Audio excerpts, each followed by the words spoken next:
जड़े भद्रलोक सकाळु सकाळु मंदिर को बाहरिले। मंदिर पाखरे जेमिति से गाड़ी रखी मंदिर आड़ को बाहरी आ जड़े लोक आसी कहला मो स्थान में सबुदिन गाड़ी रखे, आज आपण मो जगह नहीं गले। एक कथार भद्रलोक मनरे टिके दुख आसला। से मंदिर को पशिले। मंदिर एक कोणिकिया जगह देखी बसी पड़ी ठाकुर को ध्यान करने को लगिले। ए समय रे जड़े वृद्धा आसी तांको कहिले मु एठी सबुदिन बसी ठाकुर को डाके, तुमे आज मो जगह नहीं गल। एक शुणी भद्रलोक मन आहरी उदास होगला। से भाविले बोधहुए दिनटी आज भलरे कटिब नहीं। से सेठारु उठी बाहर को आसिले एवं अन्यमनस्क भावे चालू चालू गोटे बही दुकान को गले। सेठारे बहीटे बाछी दुकानी को पैक करने को कहवा को जाउछंती। एही समय रे सेठारे पहुँचला जड़े तरुणी। से दुकानी को कहले काली परा एई बही को मु बाछी कही दे जाइथिली, आज केमती ताकू एई लोकन को बिक्री करि दउछ। दुकानीटी किछि कहिबा आगरु भद्र व्यक्ति जनक सेठारु चली गले। बाहरे तांको मन उदास होइगला। से कहिले भगवान आज एमिति काहेकि दिनटिया गलो, मु सब जगार प्रत्याख्यान हेली।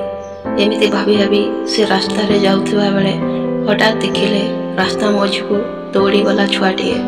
ता माँ हाँ हाँ करू करू विपरीत दिगरु गाड़ीटे माड़ी आसी छुआटी उपरे चढ़ी जावा उपरे।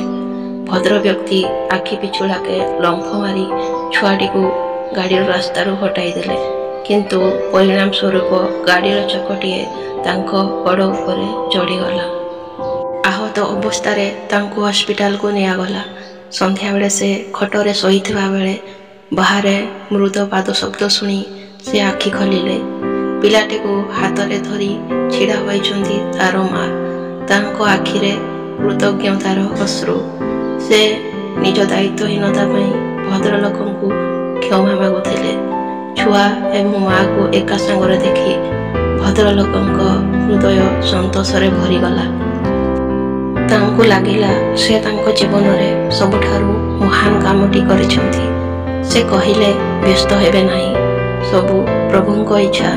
से चाहुथिले जे मु आपणको पुअर भी जगह नहीं जाए। एथर अन्य कहार जगह नहीं थिबारु तांको मनरे प्रत्याख्यान हेबार ग्लानि नथिला, थिला आत्मसंतोष प्रभाव। एहीपरि आगको सुंदर सुंदर वीडियो देखा एबे आम चैनल को सब्सक्राइब करंतु। जदि वीडियोटी भल लगी थाए ताले गोटे लाइक एवं शेयर कर दियंतु।